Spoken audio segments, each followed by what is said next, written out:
Welcome to Muslim Apologetics Australia. In this video, we're going to debunk the Islamophobes of Australia who claim their support for Pauline Hanson that the burqa is not a religious garment. Now, as you know, in Australia, in the government, in the constitution, part of the law, the burqa is part of religious freedom. Now, of course, the people on the right, the people of the One Nation Party, they understand that they can't stop the law against the burqa because the Australian Constitution recognises it as not a cultural practice, but of a religious practice. Now, I don't know where Pauline Hanson got her scholarly credentials, but she claims that the burqa or the niqab is not part of a religious code. In doing so, she's attempting to get it banned and avoid the constitution right that gives religious freedom to the acceptance of the burqa. So she attempts to claim that it's not part of religion, therefore she can impose or get the parliament to impose a ban on it. So let's see what she says. Senator Hanson, are you asking your supplementary question? My supplementary question is, the Attorney General aware that the burqa is not a religious requirement at all? My question is, will the Attorney General then ban the burqa in this House for in future as a security risk? And also the fact is that the people of Australia have the right to see the face of a person that they elect to this parliament, and they are the person who is actually going to be making decisions in their parliament on their behalf. Okay, so she made the claim, Miss Sheikh Scholar of Islamic Scholarship. She's made the claim. She's obviously learnt her Islamic jurisprudence. She's followed scholars of Islam. Well, really, has she? Let's go ahead and refute her claim that the niqab is not a religious requirement. Now, it's really funny because you have these Islamophobes, they actually post evidence that the niqab is not an actual requirement. You can see Barbara J. Jones, she writes, it's not a religious garment, it's a security threat concealed identity. So you look at the evidence she posts and you open the actual link and look what comes up. The Burka Islamic or Culture by, look who? By Chris Moore. It's by Chris Moore. So you see the Islamophobes, what they do. They post references that the burqa is not a religious requirement.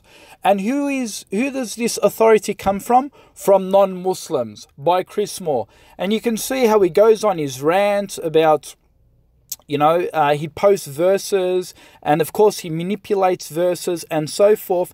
But is this the way we actually find truth? Do we actually refer to unscholarly people who are non-Muslims to give us religious verdicts, people who haven't even studied Islam, some online blogger that quotes verses here and there and misquotes them out of historical context? Is that what we do? Now, even if you read his article and you go through it, it says, what does the Quran say about the burqa? So you go down the page and he writes all of this information, he quotes from the Quran. But if you notice in the text, he doesn't even quote a hadith. Have a look. Quran, Quran, Quran, Quran, Quran. And he quotes no hadith. So when has Muslims only taken their jurisprudence from the Quran only? The Quran and the hadith go hand in hand. That's how Muslims make their jurisprudence. That's how they make their Islamic beliefs lawful and unlawful. In fact, there are verses in the Quran that actually also instruct the niqab and the burqa, and it gives references to that as well. But for him to quote absolutely no hadith is proof in itself that the man is only giving you half-truths. So why are we listening to people like Chris Moore, who does not give you all of the references in Islamic teachings? And it's interesting because when these Islamophobes want to attack Islam, they are not shy to quote hadith and use hadith as evidence. So why are they now shy to dismiss hadith in their own literature, in their own websites? Well, now let's go to see what real scholars, people with real credentials, people who have studied Islam and who have got credentials and academia in Islam. Let's see what they have said. And I'll put a hyperlink below this video. It's called The Ruling on the Covering of the Face and the Detailed Evidence. And it's by Sheikh Mohammed Saleh Al-Munajid. And you can actually see all of the references here. He starts from the Quran. Look, he gives you all of the information. He doesn't leave out the hadith as you saw the anti-Islamists did on their websites. So you can see all the way through how they actually quote all of the evidences.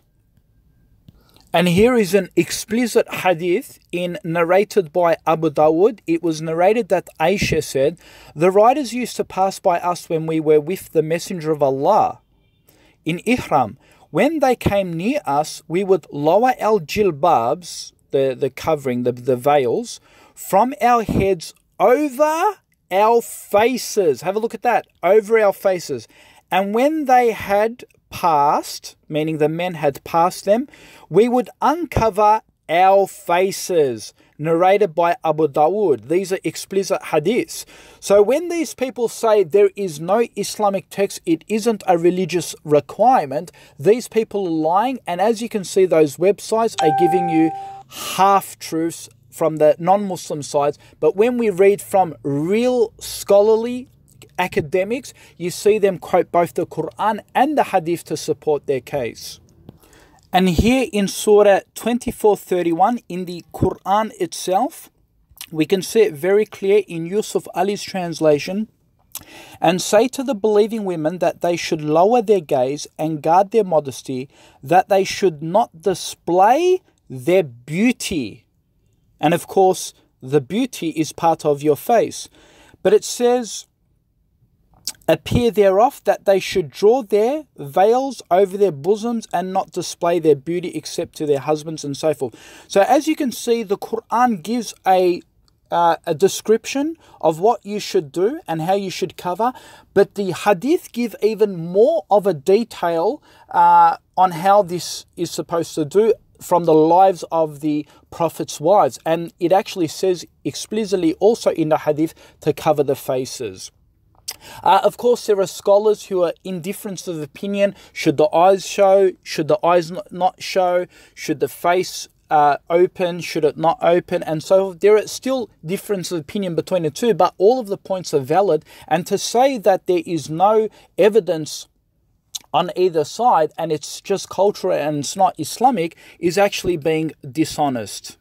And it's really funny because a person called Andrew Kite said, because when I said to him, why did you people give us a website from Chris Moore, who writes an article, shouldn't you be fair and quoting someone with credentials, someone who is actually a scholar?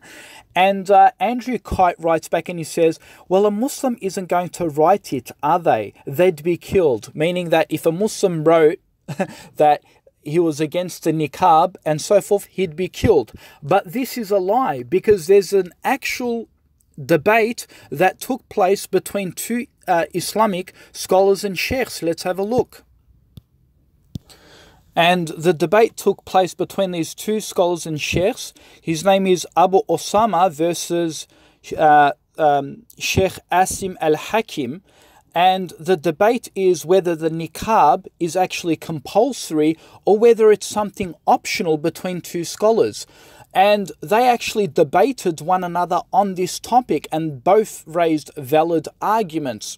So to assume that, if you're simply against the niqab being compulsory, you're going to get killed for it, is a bunch of nonsense. You have scholars who have actually debated this. And you can see it. This is one scholar. Allah says, do not show except something that happens without your intention. And here is the other scholar who's on the opposition side. And here he is now. He put forward, and unfortunately people believe that Al-Albani was the first person who took this position. There are many scholars who took this position. So there you have it, folks. It is a bunch of nonsense to claim, oh, if you're simply against it, you're going to be killed. That's why no one's going to write not in favour of the niqab, which is actually nonsense. There you have it, folks. Don't listen to these Islamophobes who present only half-truths, and don't listen to Pauline Hanson, who got it completely wrong. She has absolutely no idea in Islamic jurisprudence.